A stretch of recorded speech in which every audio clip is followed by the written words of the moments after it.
बेरीनाग मेला महोत्सव के दूसरे दिन रंगारंग सांस्कृतिक कार्यक्रमों की धूम रही।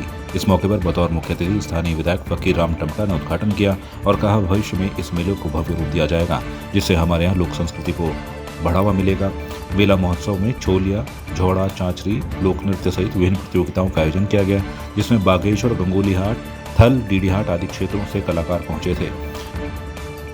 ये मेले का द्वितीय दिन और इसमें सभी क्षेत्रवासियों के सहयोग से आज ये सफलता की ओर जा रहा है। इसमें हमारे क्षेत्र से गंगोलीहाट, बागेश्वर और कई जगहों की टीमों ने प्रतिभाग किया और काफ़ी सुंदर प्रस्तुतियां दी हैं। आज जिस संख्या में यहाँ पर भीड़ आई है और जितने क्षेत्रीय लोगों का इसमें सहयोग मिल रहा है, उससे अगले वर्ष हम इसको और भव्य तरीके से करेंगे और अगले वर्ष हम इसको ऋषि पंचमी के दिन, जो हमारा दिन का मेला होता है, उसके बाद से हम लगभग इसमें सभी स्पोर्ट्स की एक्टिविटीज़ भी कराएंगे रात के मेले तक। ये हमारी संस्कृति है, ये प्रतिवर्ष आयोजन होते रहने चाहिए। यहाँ पर क्या नन्हे मुन्ने बच्चे आते हैं, अपने कला का प्रदर्शन दिखाते हैं। एक बच्चों में एक उमंग होती है और नया जोश होता है, वो खेल की ओर बढ़ते हैं, कला की ओर बढ़ते हैं और विद्यालय में पढ़ाई की ओर भी उनकी रुचि अधिक बढ़ने लगती है। ये बहुत ही सुंदर कार्य है। छोड़ना नहीं है, इसको जोड़ना है और जो हमारी परंपरा है इसको नहीं छोड़ना है।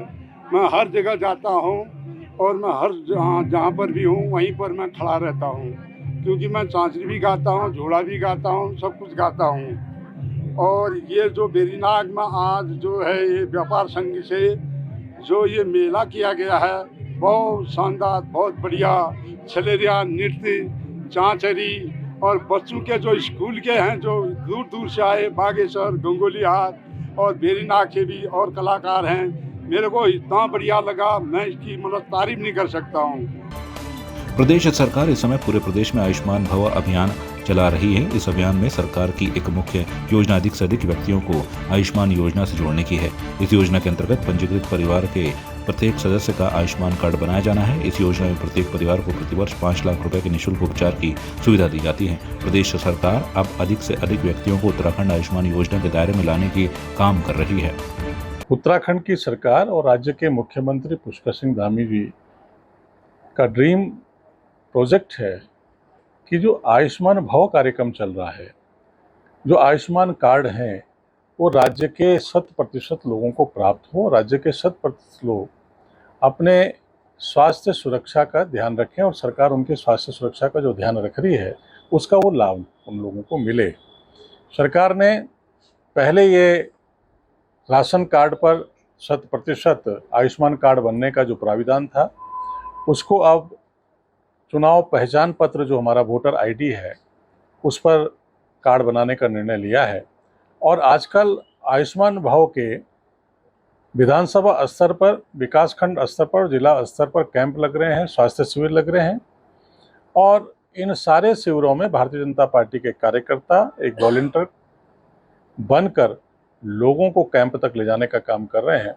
अगर कोई छूटा हुआ है, कहीं मालूम चलता है, संज्ञान में आता है किसी का कार्ड नहीं बना है, तो उसकी वोटर आईडी लेकर आयुष्मान कार्ड बनाने का काम हो रहा है।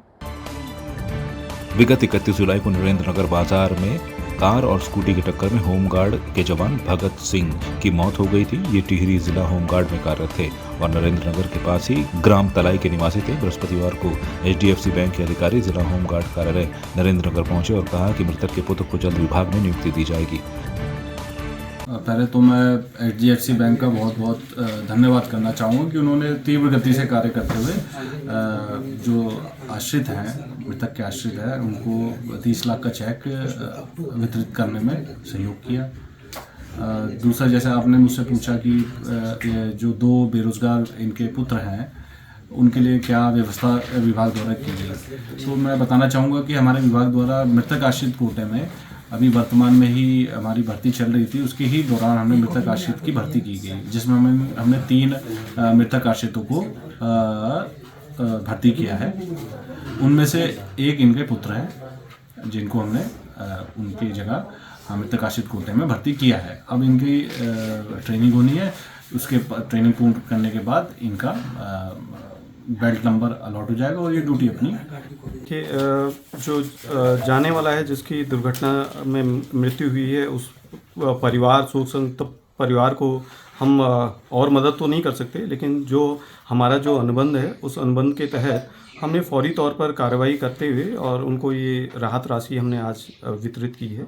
और मैं गौतम सर का बहुत बहुत धन्यवाद दूंगा, जिन्होंने कि ये सारी चीज़ें, सारी व्यवस्थाएं उपलब्ध कराई और परिवार को बुला के ये सहायता राशि उनको प्रदान की गई। सर, बैंक की तरफ से जो भी हमें धनराशि दी जा रही है वो हमारे पिता की कमी तो पूरी नहीं कर सकता है, लेकिन जो भी हमें उससे राहत मिलती है उसके लिए हम पिताजी के विभाग को भी और HDFC बैंक को भी धन्यवाद देते हैं।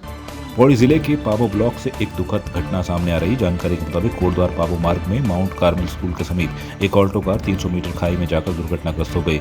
इसकी सूचना चौकी पाबो को दी गई, जिसके बाद चौकी प्रभारी पाबो दीपक पुलिस बल के साथ मौके पर रेस्क्यू करने के लिए पहुंचे। इस दौरान रेस्क्यू टीम ने गाड़ी में मौजूद देव गोसाई का शव निकाला। जानकारी के मुताबिक ऑल्टो कार में 4 से 5 लोग सवार थे, जिसमें से एक का शव रेस्क्यू टीम ने बरामद कर लिया है और अन्य व्यक्तियों की तलाश लगातार जारी है।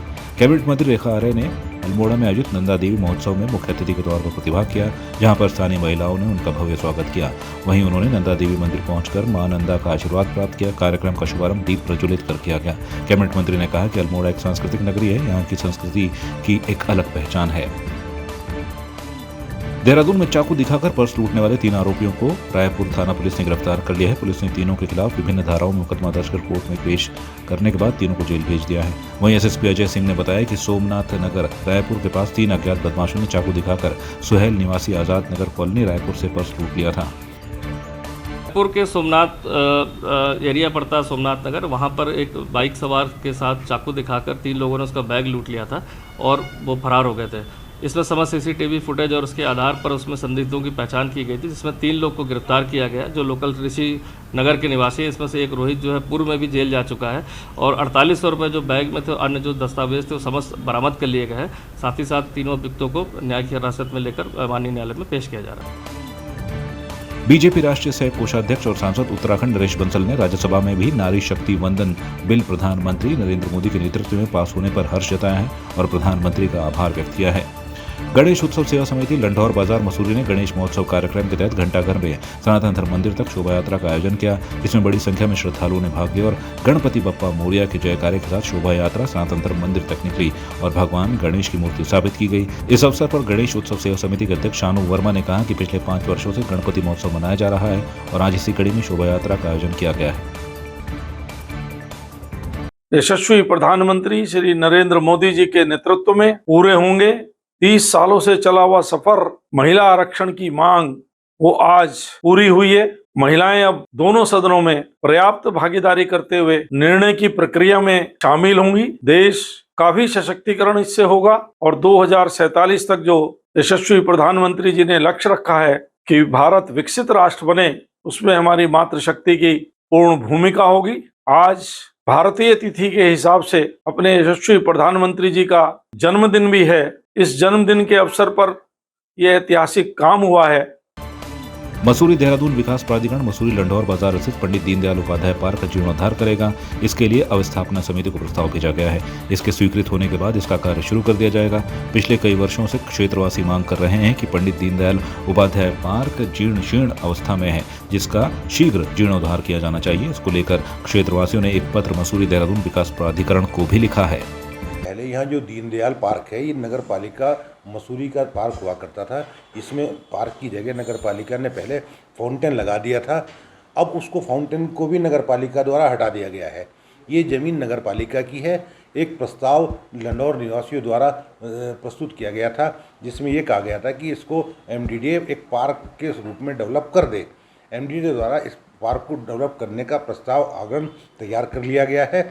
प्राधिकरण में जो भी कार्य होते हैं वो अवस्थापना समिति से स्वीकृत होने के बाद ही कराए जा सकते हैं। इस प्रस्ताव को अवस्थापना कमेटी में रखा गया है। इसके बारे में यही कहना है कि प्रशासन इसकी कोई देखरेख नहीं कर रहा। यहाँ लोग बाग आते हैं, पीछे दारू पी के बोतलें खाली यहाँ रख के और पेशाब वशूब करते हैं, गंदगी फैला रखी है। हमारी मांग है कि इसका जल्दी मतलब काम किया जाए, पार्क का निर्माण किया जाए और इस गंदगी को दूर किया जाए। और वो सोनीगढ़ MDDA द्वारा मतलब उनको बोल रखा है और वो कह रहे फाइल तैयार है टेंडर लगाने, और वो काम क्यों नहीं हो रहा, ये पता नहीं क्यों नहीं हो रहा काम। मेरा ये कहना है कि पिछले 15 सालों से इसकी जीर्ण शीर्ण अवस्था बनी हुई है। बीच में इसमें पहले नगर पालिका के पास था, तब उन्होंने यहाँ पे एक फाउंटेन लगाया था, लेकिन फाउंटेन भी कुछ समय के बाद चला और उसके बाद वो फाउंटेन बंद हो गया और उसमें पानी इकट्ठा होता रहा, जिससे आसपास मच्छर वगैरह फैलते रहे। फिर ये रहा कि भाई ये फाउंटेन हटा के यहाँ पे कुछ और बनाया जाए जिससे कि लोग टूरिस्ट अट्रैक्ट हो और यहाँ बैठने की व्यवस्था भी अच्छी तरह हो, जिससे कि ये पार्क सुंदर लगे। फिर MDDA से बात करी गई, लेकिन MDDA द्वारा अभी तक इस पर कोई कार्रवाई नहीं की है, ना कोई कार्य इसमें अभी तक शुरू किया गया।